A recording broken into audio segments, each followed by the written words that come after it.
Alright, so today we're going to be talking about one of the lesser talked about heroes, and that is Pig God. And I really wanted to make this one because recently, back in chapter 123, we got randomly a whole bunch of exposition on this guy, finally, giving us some insight into what's really going on with him and his abilities. But then that chapter was revised, and in the revision, that whole expositional pages and panels were just removed.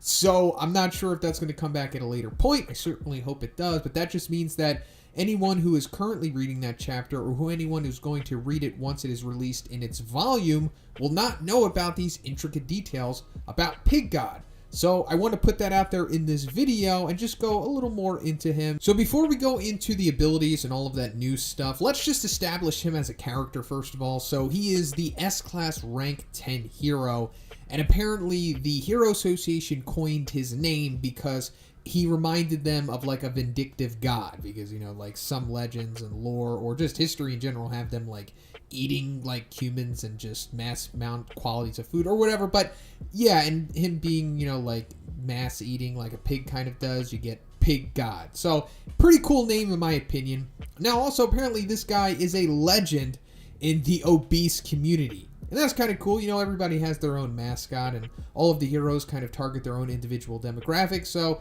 they've got that going for them. And he allegedly consumes the portions of 100 people in a day. Now, is that 100% true? I'm not sure. Maybe. I mean, we always see him eating in the series, and when he's not eating, he's fighting, but in the fight, he's gonna try to eat his opponent anyway. So maybe the massive amounts of calories that the monsters have that he eats, maybe that makes up for the 100 people's portion. But finally, we kind of have some insight into why he eats so much and why he constantly has to do so. And I'll go more into that once we get more into his abilities. So Pig God is a pretty unique hero because his method of attack is literally trying to eat you. That is all he does. He kind of just walks you down, tries to close quarters as quickly as possible, and then grab you and then just literally consume you whole. He doesn't even really chew, he just eats you and then digests you. It's pretty scary on the end of the monsters going against this guy, but it just goes into how all of the S-Class heroes are pretty unique, but Pig God is one of the more unique ones. So when he is fighting the monsters, it doesn't really appear that it matters if they're bigger than him, because like I'm saying, he tries to eat them whole. In the case of him going against the Great Food Tub, who let me also put out there as a friggin' demon level monster, Pig God just straight up still eats him whole despite the Great Food Tub being bigger than him. His entire body stretches to accommodate for the size difference, like a snake or something, and then he just consumes him and then digests him. The way that he looks is just so weird and funny. But also that goes into how fast he can digest just food in general, but monsters as well, because the time between him eating the Great Food Tub and going against Gums doesn't seem to be too long. So I guess he digested the massive Great Food Tub in a couple minutes, definitely less than an hour. So his crazy fast digestion and metabolism, which definitely surpasses that of even Luffy's, I think is showing us why he has to keep eating so much food consistently, like what we said, 100 people's portions in a day. And that's because if he doesn't, then he'll just rapidly lose weight. He constantly has to stay in a caloric surplus. We've actually seen something similar of this in a similar character in Food Battler, because when Food Battler wasn't getting enough calories, he just started rapidly losing weight. So I suppose that the same thing probably happens to Pig God. So you're saying, well, why does Pig God need to stay as massively obese as he is? Well, that's where we're going to come into his abilities, because his fat is what makes him so incredibly powerful outside of just his crazy metabolism and digestion factor. So the thick layer of fat that he has is capable of absorbing all types of impacts, firearms, blades, they're just ineffective against him. We even saw that the dragon level cadre Gums wasn't too effective in chewing on him. I mean, he could break his skin, but that's as far as he could really go. But that brings us to the next ability that comes with this fat, and that is straight up regeneration. Yeah, Pig God can regenerate from the immense energy stored in his fat, and it's almost immediately. So Pig God, like once we break him down, he's actually pretty darn powerful. Like the eating, and then the tanking, and then the healing. I mean, that's pretty good package right there. And on top of that, I'm pretty sure that he has superhuman levels of strength too. Because first of all, he was able to easily bust through that wall to go save Child Emperor from eyesight. But also, he went toe-to-toe, like pro wrestling style, with, Gums, who we established his dragon level. So I guess that right there proves it. Also, like, he muscled out of Gums' mouth. So yeah, and one more little fun fact about him. Apparently he's developed, like, immunity to, like, venom and poison. And I guess foodborne illness as well, because by consuming, like all of the monsters and the different types of foods and animals and plants and stuff throughout his life, he's just developed an immunity to all that stuff. So that's pretty cool, I guess. It just adds to his pretty good power overall. And yeah, he is. So that's going to show you that he's S-Class for a reason. He's pretty significant and has some insane abilities that aren't typical to humans. I mean, he's definitely an outlier. Like, I always go back to what we see Dr. Genus looking at on his computer screen in Season 1. He looks at Pig God, Watchdog Man, Darkshine, and Metal Bat. And there's a reason, because these are like the outliers, or some of the outliers from the S-Class. Like, they are different from other people. Like, they're kind of like freaks of nature. So this just further proves that Pig God is one of them for sure.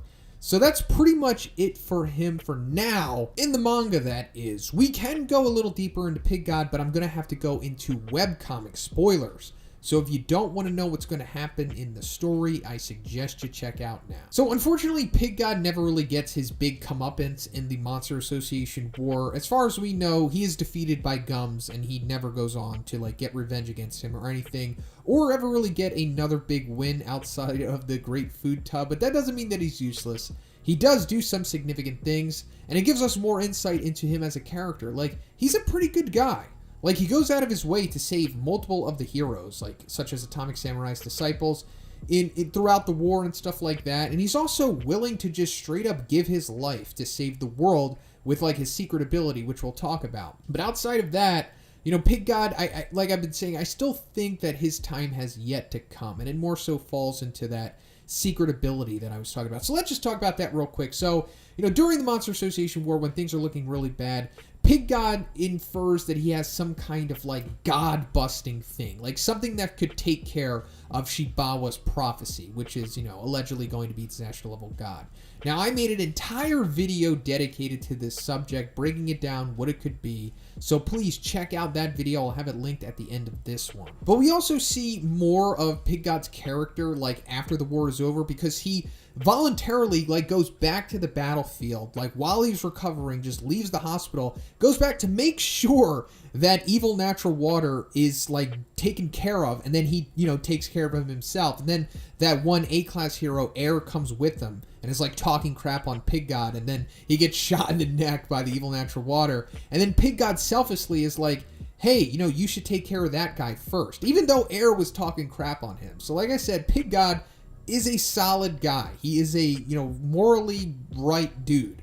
So going more into the interaction with him and evil natural water. So he eats evil natural water's like heart form, and then as he's digesting him, the evil natural water like shoots his jet streams out of like Pig God's body. So at the time, I was super confused by this, along with everybody else. I was like, how is he surviving this? Well, apparently the info that we got originally in chapter 123 is now giving an explanation for this. He's just able to take this. He can regenerate.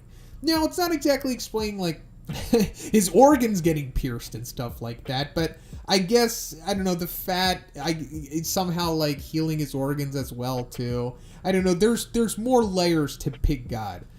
No pun intended, but I mean, maybe we'll get more of an explanation as to how he was able to survive this better later on, but I'm sure it just goes into his fat regeneration. Maybe it plays a part internally as well. But also, aside from that, I don't think the story ever really comes back to him, unfortunately. I mean, at least in the webcomic. So, other than that, I just don't know what the future for Pig God is. I mean, we know for sure that it's going to come down to him using his god-killing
whatever it is, because that was Chekhov's gun for sure. But aside from that, and us getting his backstory, I just don't know what else could be in store for him. But that's pretty much it. So let me know what you think about Pig God. Where do you think he is headed? What do you think his main overall God-slaying ability is? But if you liked the video, please give it a like. I also have a Patreon, gives you access to a weekly Q&A. And if you haven't already, please subscribe as well. Have a great day, and I'll see you in the next one.